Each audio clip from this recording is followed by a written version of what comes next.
আসসালামু আলাইকুম গাইজ, আজকে হলো রমজান চ্যালেঞ্জের ডে 17। আজকে গাইজ আমার উঠতে দেরি গেছিল, তাই আমি জলদি উঠে দাঁতটা মাজতে লাগলাম। তারপর বন্ধুরা চলে এলাম আমি সেরি খেতে আজকে আমার পেটে প্রচন্ড ব্যথা করছে, দেখা যাক কালকে কি হয়। তারপর গাইজ সকাল হলো, তাও হালকা করে পেটে লাগা কমেছে। এখন যাবো গাইজ আমি টিউশন। তারপর গাইজ আমি চলে এলাম টিউশন থেকে বাড়ি। আর আজকে আর দিনটা দেখো, শুধু কুয়াশা কুয়াশা দিন, আবার ঠান্ডা, ভালোই লাগবে আজ রোজা থাকতে। বাড়ি থেকে এখন আমি চলে এলাম গেম খেলতে। গেম খেলে দিয়ে আমি এখন যাবো স্কুল। গাইজ স্কুল থেকে এসে দেখা হচ্ছে।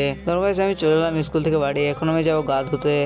তারপরে গাইস আমি চলে এলাম বাড়ি এসে আমার ভয়েসের কিছু কাজ ছিল, তাই আমি ঝটাকসে করে নিলাম। ভয়েসে আমি রেডি হয়ে গেলাম কম্পিউটার যাওয়ার জন্য। তো গাইস কম্পিউটারে দেখা হচ্ছে। তারপর গাইস আমি চলে এলাম কম্পিউটার সেন্টার থেকে এখন আমি গেছি বাড়ি। তার আগে আমাকে কে ফলো করেছে জেনে নাও। CR7 Rajesh, only Simra queen, TZ crush, Shabnam, Riaz, Nasrin, SK Sharif, Mehedi king. তুমি ফলো করো, অবশ্যই তোমার নাম নেবো। গাইস আমার 1000 ফলোটা 400 লেগে, প্লিজ একটা করে ফলো করে দিও। তারপরে আমি চলে এলাম বাড়ি এসে দাদুনকার টাইম হয়ে গেছিল, তাই আমি দাদুনটা করতে লাগলাম। তারপরে বসে পড়লাম আমি ইফতার নিয়ে। আবার দেখাচ্ছে আর একটা রোজায়, তা করতে করতে ফলো করে নিও।